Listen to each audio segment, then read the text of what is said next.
The UFC is in billions in debt. I'm rich, bitch! Dana, Canelo. So the ridiculous promotion of Canelo Crawford has given me lots of good ammunition. Before a brawl? What the f? No boxing fan wants to see two fighters having dinner together. We could have a dinner on Wednesday night. Oscar De La Hoya doesn't hold back regarding his opinions, and this time he's taking shots at the apparent friendly behavior between Canelo Alvarez and Terence Crawford. Recently, De La Hoya sparked controversy by commenting on the dinner the two fighters had together before their upcoming bout. De La Hoya starts by setting the scene with a shocking comparison. First, let's take it back to last week when this photo was taken of Canelo and Crawford having dinner together. Like they're best friends. I love you, man. They're buddies, like they were family friends. He goes on to pose a question that ignited a lot of discussion. I mean, can you imagine Muhammad Ali or like Joe Frazier having dinner together? What? Can you imagine Mike Tyson and Mitch Green before a brawl? The point here is clear. De La Hoya is not here for the warm, friendly pre-fight moments. He believes fans don't want to see this kind of camaraderie before a war in the ring. What the f? No boxing fan wants to see two fighters having dinner together. We could have a dinner on Wednesday night. We want bad blood. We want anticipation. We want to feel like an actual war is about to happen. Not caviar and champagne together while they're staging their trilogy. Jesus Christ. Alright, so after their dinner date together, he mocked Canelo's career plans, where Canelo suggested he might venture into the WWE. De La Hoya sarcastically remarked, so here's a clip of their shit talking. I'm very excited for this fight. We'll see. We'll see. That's late, right? That is so late. Oh, and Canelo elaborated on his career plans. Maybe you will see me in the WWE. Okay, great, Canelo, but please first, before you fight The Undertaker, can you please fight David Benavidez? No. And here's the moment where the script told them to shove each other.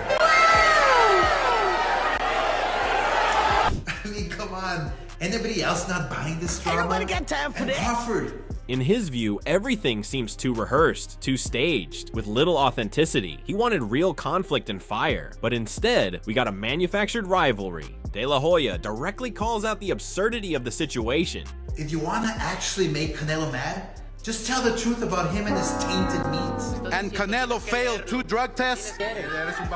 This is a nod to Canelo's previous issues with failed drug tests, something that still lingers over his reputation, despite his achievements in the ring. It's clear De La Hoya wants the fight to feel raw and real, not something that feels like a PR stunt. Furthermore, Jake Paul isn't holding back when it comes to criticizing the Canelo vs. Crawford fight promotion. As a fighter and influencer who's become known for his bold opinions and controversial takes, Paul questioned the entire vibe of the build-up, pointing out that it lacked the intensity you'd expect from 2 top-level competitors. Specifically, he also pointed to the friendly dinner between Canelo and Crawford as an example of how the promotion didn't feel authentic. I think it's corny, to be honest. You know, I tweeted, imagine if Ronaldo and Messi had dinner together before the World Cup.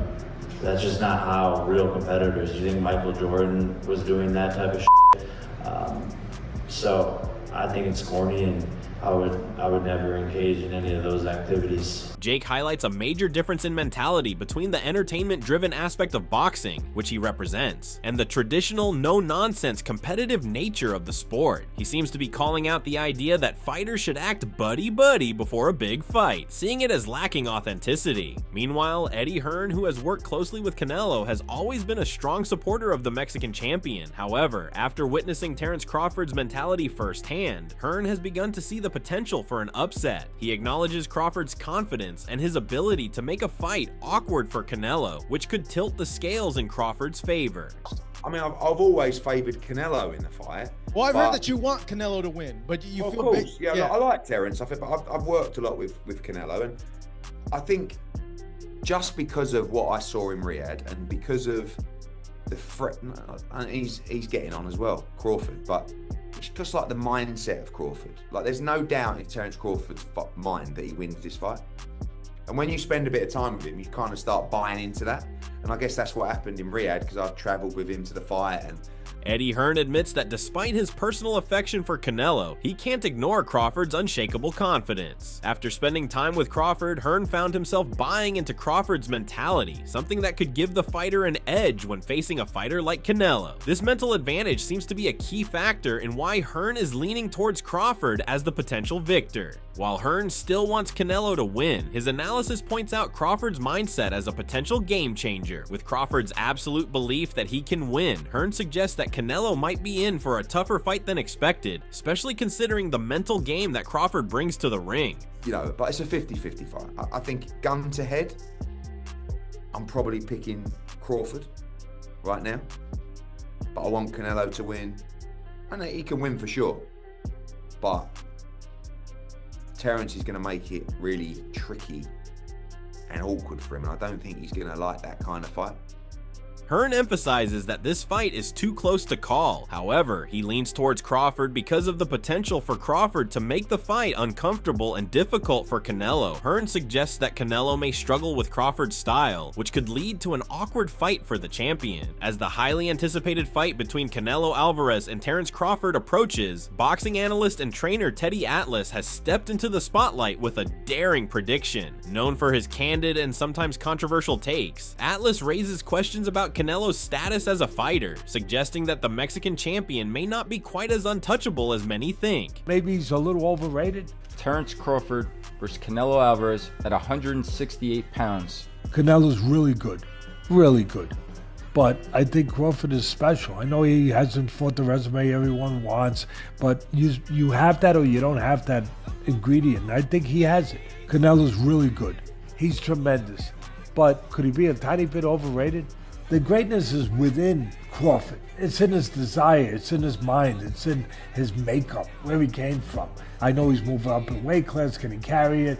You know, but those intangibles. Atlas acknowledges Canelo's excellence, but he sees something extra in Crawford, something that goes beyond the usual metrics of boxing greatness. Crawford's mentality, desire, and his ability to tap into the raw power of his origins are what, according to Atlas, make him a fighter who could overcome the odds, even when stepping up in weight to face a formidable opponent like Canelo. In a recent face-to-face interview between Canelo Alvarez and Terence Crawford, the two champions entangled in some heated verbal exchanges. Canelo directly questioned Crawford's resume and made a bold statement. Canelo wasn't shy in calling out some of Crawford's notable wins, claiming that fighters like Victor Postol and Ricky Burns don't match up to the elite level of competition that Canelo himself has faced over the years. But if you look at his career, mention one elite fighter.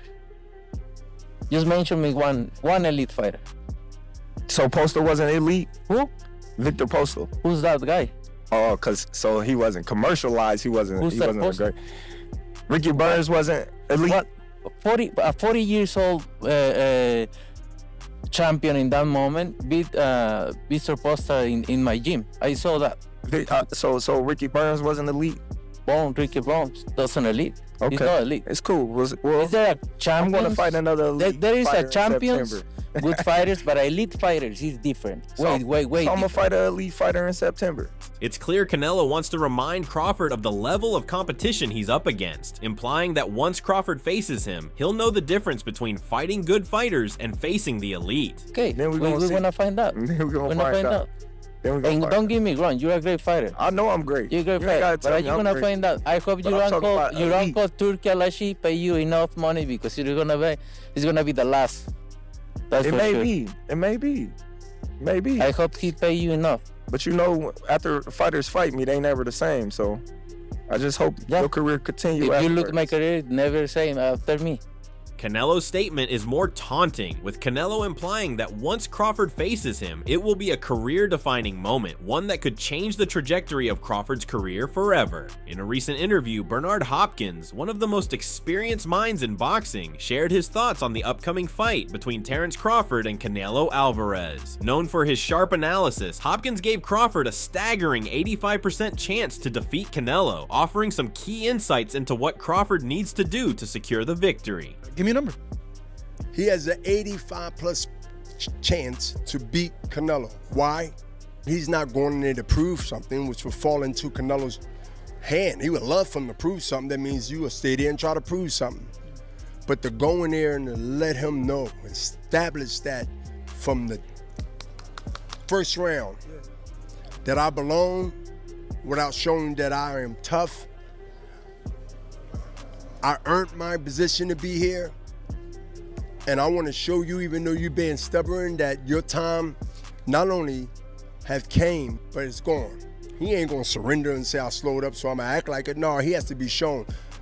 And it has to be early. Hopkins believes that Crawford's approach to this fight has to be about asserting dominance from the opening round, not to show off toughness, but to establish respect in the ring. Crawford must not wait for Canelo to make a move or show weakness. Instead, he needs to take charge early and show that not only is he here to compete, but he's here to take over. In a bold and confident prediction, boxing analyst and former champion Tim Bradley has made it clear that he believes Terence Crawford will beat Canelo Alvarez, even at 168 pounds. Bradley's reasoning is simple yet strong. Canelo's inability to knock out Jermell Charlo raises doubts about his knockout power, especially against a fighter as skilled and elusive as Crawford.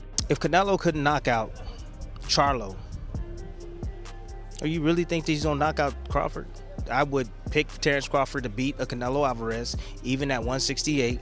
Everybody can call me crazy and whatever you want to say. I get it. Y'all didn't believe me when I told you about Spence, but trust me, Crawford will figure out a way. I know a secret y'all don't know, and I ain't gonna tell you why I would pick Terence Crawford, but it's part of the secret, is the reason why I'm picking him to win the fight. So Bradley's confidence in Crawford is undeniable, and he's not afraid to take a stand, even if it means going against the mainstream opinion. His belief that Crawford will figure out a way to win speaks to the mental and tactical edge he believes Crawford has over Canelo. With his elusive style and adaptability, Bradley is convinced that Crawford's ability to adjust will be the key to overcoming Canelo's power and experience. As Terence Crawford gears up for his potential fight against Canelo Alvarez, Manny Pacquiao, one of boxing's all-time greats, has some words of caution for the undefeated champion. With Crawford moving up in weight to face Canelo, many have been questioning how the extra weight will affect Crawford's performance. Pacquiao, a former champion who also made successful transitions across weight divisions, understands the challenges of facing a fighter like Canelo, who has not only the power but also the size advantage. That's not easy for Crawford. I mean, it's Canelo has the big advantage, but Crawford needs to manage well his body, his speed, and his power, because he's moving up to another level of weight. Pacquiao clearly sees Canelo's size and power as major factors that will come into play during this fight. For Crawford, the challenge will be adapting to the new weight class while maintaining his trademark speed and power. The bigger the weight, the slower the fighter tends to get, and Pacquiao warns Crawford not to underestimate the adjustment process when facing a fighter with the physicality of Canelo. Pacquiao's advice didn't stop at physical adjustments. He also stressed the importance of strategy and precision in training, especially when preparing for a fighter as formidable as Canelo. You know, preparing like that opponents, like is not only the speed, but you know, the techniques that you can use in the fight. Like, make sure that in your daily routine, training routine, like that, make sure that all the techniques, strategy, combination, like, you know, it's accurate to your opponent's style.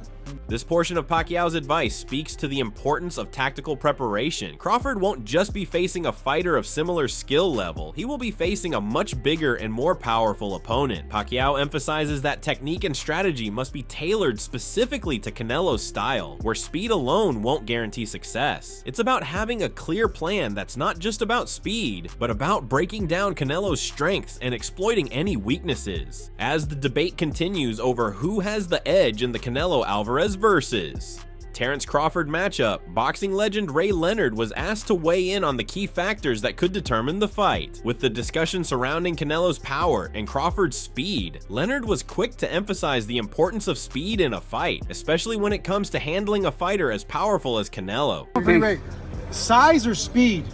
Well, what usually wins in fights? Because that's what they're saying the tale of Canelo Crawford is. Speed. I like speed. Speed, yeah. Ray Leonard's reaction is clear. Speed is the deciding factor in this fight. He's leaning towards Crawford's speed as the key element that could make all the difference when he faces a bigger and more powerful opponent like Canelo. Leonard also chimed in on the recent comments from Canelo, who suggested that Crawford might be better than Floyd Mayweather. Leonard, ever the competitor, had his own take on that bold statement. I think with Crawford, Canelo saying Crawford's better than Floyd. Hey, they gotta prove that. When asked about Canelo Alvarez's comments suggesting Terence Crawford is superior to Jeff Mayweather, offered a strategic perspective on why fighters make such comparisons. He analyzed the psychology behind Canelo's statement. Considering the upcoming Crawford fight, Jeff suggested there might be tactical reasoning behind praising a future opponent over a past conqueror. All right, well, recently Canelo was interviewed talking about his fight with Bud Crawford. He said Bud is actually better than Floyd. What do you think about that? Maybe it is. I mean, but one thing is this. You would always say that somebody that already beat you is better than the person that you're fighting because you want to make yourself look like you're going to beat somebody that's better than everybody. Jeff's response reveals his understanding of boxing politics and fighter psychology. By acknowledging Crawford's skills while questioning Canelo's motives, he demonstrates the nuanced thinking that runs in the Mayweather family when evaluating competition. The conversation then shifted to specific technical aspects of boxing, comparing Crawford's defensive abilities to Floyd's legendary skills. Jeff was pressed on whether he would dispute Canelo's claims about Crawford's defensive prowess and ring intelligence. The interviewer specifically challenged him on these technical comparisons, asking him to concede or argue specific points about Crawford's abilities. Crawford has better defense. Would you argue with either of those points?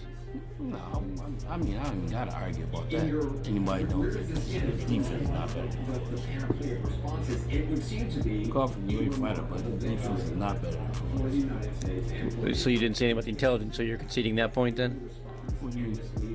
You said he's an intelligent fighter. Yeah, he's intelligent too. He's just as intelligent as Floyd is.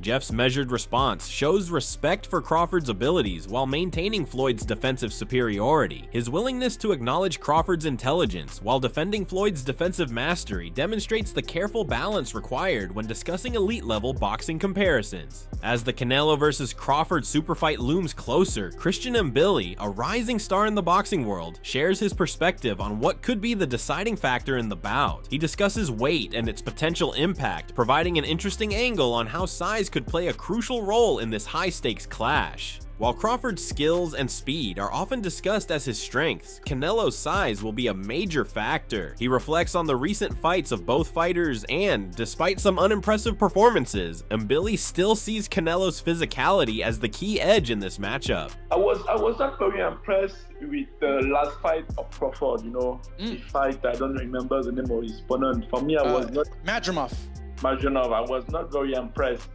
Canelo fight too, I was not very impressed, but Skull, yeah.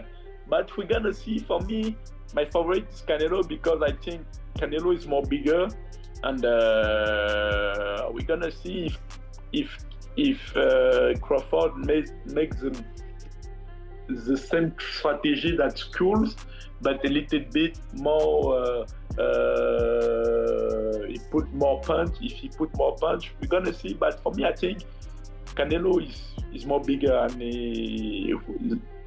the way we make the difference. Mbili believes Canelo's size will be the determining factor, as Crawford will face a much larger opponent. Despite being unimpressed with the recent performances of both fighters, Mbili thinks that Canelo's physical advantage at 168 pounds could overwhelm Crawford, especially if Crawford doesn't adjust his approach to the added weight. The opinions surrounding Canelo vs. Crawford keep pouring in, with De La Hoya, Jake Paul, Eddie Hearn, and Pacquiao all weighing in on the upcoming super fight. Each fighter and analyst has their own take, but one thing is clear, this fight is far from predictable. Who do you think will come out on top? Will Canelo's power prove too much for Crawford's speed, or will the challenger pull off the upset? Drop your predictions in the comments.